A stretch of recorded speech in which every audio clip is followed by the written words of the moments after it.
Level 1, the kid at the fence. You're 15.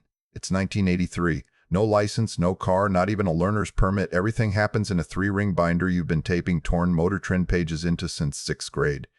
Centerfold spot goes to a black Grand National, turbo badge and all, next to a T-top Trans Am that just went nationwide on a TV show your parents don't love. Your buddy's older brother takes you to the local strip on Wednesday test and tune nights, not to race, just to stand at the fence. You watch a two-tone Fox body Notchback stage, launch, and disappear down the quarter-mile before the trap speed board even finishes blinking. Nobody around you says a word. Nobody has to. You ride home on your 10-speed already doing the math on what a car like that would cost. Level 2, the 600 Notchback. You're 17.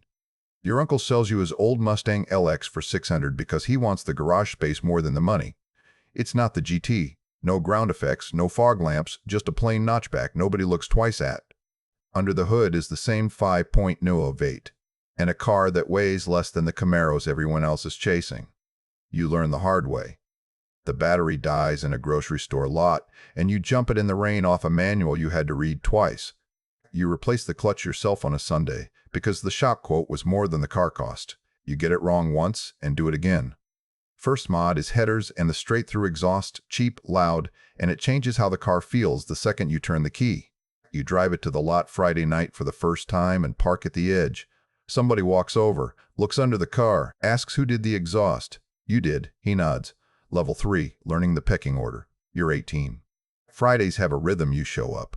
A cop car rolls through around 11 and everyone drifts off for 20 minutes. Then it starts right back up like nothing happened. Nobody posts a rule book, but everyone knows the order of things anyway. A guy can drop $3,000 in the wrong places and still get ignored. Another guy running 14-inch steelies, and the right cam gets pulled into every conversation.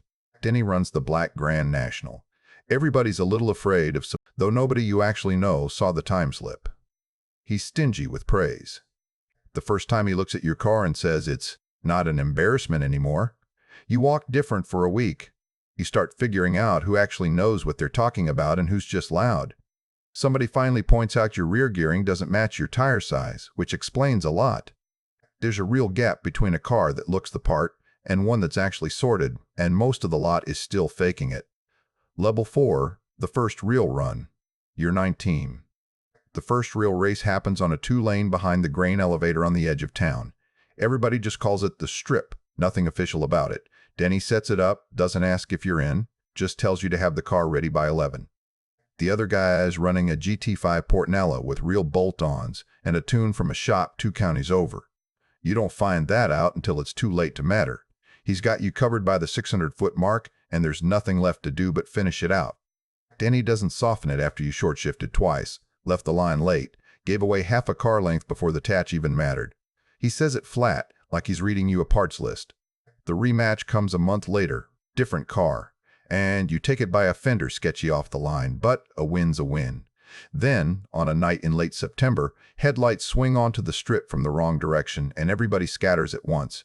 You cut down an alley behind a feed store, kill your lights, and sit there with your pulse in your ears until it feels safe to breathe again. Level 5, the guys who show up. You're 21. Nothing's official, but Denny's crew has absorbed you the way these things happen. You show up. You keep your car dialed in, you don't create problems. 5 of you run together regular, Denny in the Grand National, Ray who somehow wrings real power out of a 4-banger nobody respects, 2 brothers with matching Camaros built 2 completely different ways, and Teresa in a stick Trans Am who can outdrive all of you the second a road stops being straight. Being part of this teaches you things you can't learn solo: how to walk a road before you run it blind, that the drivers who stick around aren't the ones chasing every risk but the ones who know which ones are worth it. Ray's transmission lets go on a back highway a good hour outside town on a Sunday afternoon.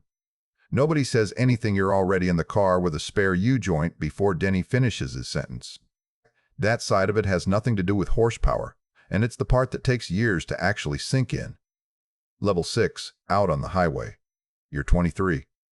The action's moved off the local roads and onto the interstate bypass at 2 in the morning, when the truckers thin out and the mile markers blur past at speeds that cost you your license for a year if the wrong person clocked you. Denny only started bringing you out here once he trusted the car at that speed. The Mustang's seen real money by now, stroked to 347 cubic inches, a bigger carb, timing you spent the better part of a month chasing right on a buddy's chassis dyno.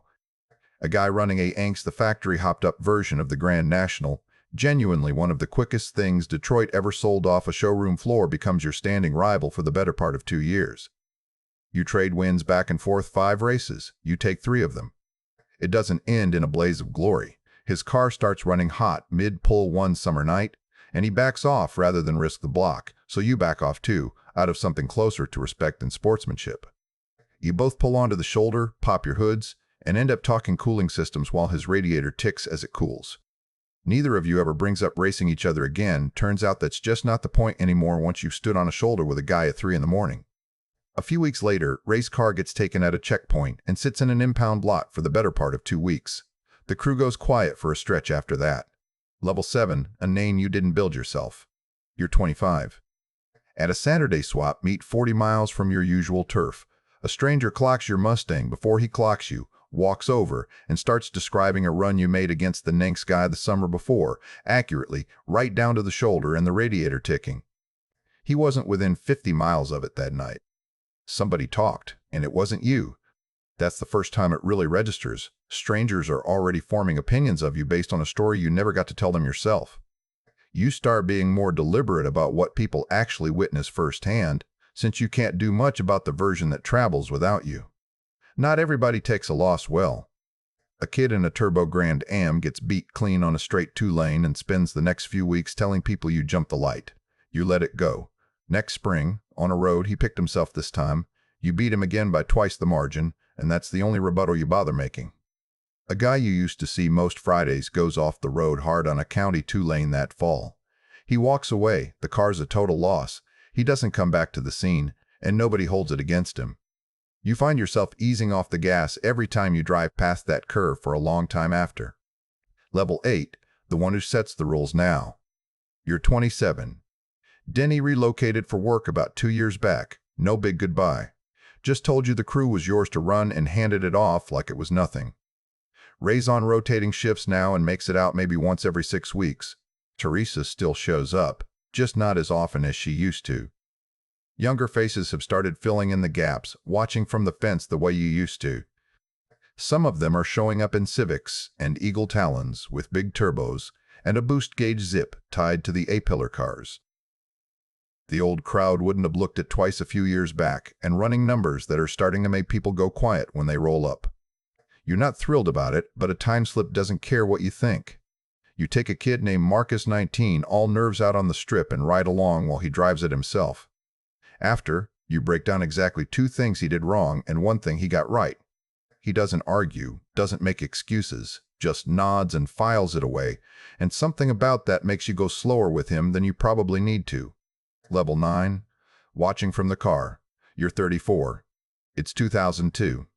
The Mustang lives under a car cover in the garage, most of the year now. You take it out to drive, not to race, maybe once a month. One evening in late September, you drive past the old strip without meaning to stop, and there are lights, a mixed crowd these days, a couple of Survivor muscle cars parked next to a row of tuned Civics, and an Eclipse with a wing bigger than anything you ever bolted to a fender, the exact scene a movie put in every theater in the country last summer. A kid who looks maybe 15 is leaning against the fence by himself, not talking to anybody, just watching. Across the lot, somebody lights off a big turbo, 4-cylinder, and the spool-up whine cuts through everything else out there. You watch his face change when he hears it. You remember exactly what that felt like. You don't get out. You just sit there a while, radio off, watching somebody else fall for a sound the way you once did. It's not your sound anymore, and you're mostly okay with that. Then you head home. You were 17 once too, doing math on a $600 Notchback in a lot just like this one, wondering if any of it would ever amount to something real. It did just not the shape you'd have guessed at 15. That part never stops changing, but it added up.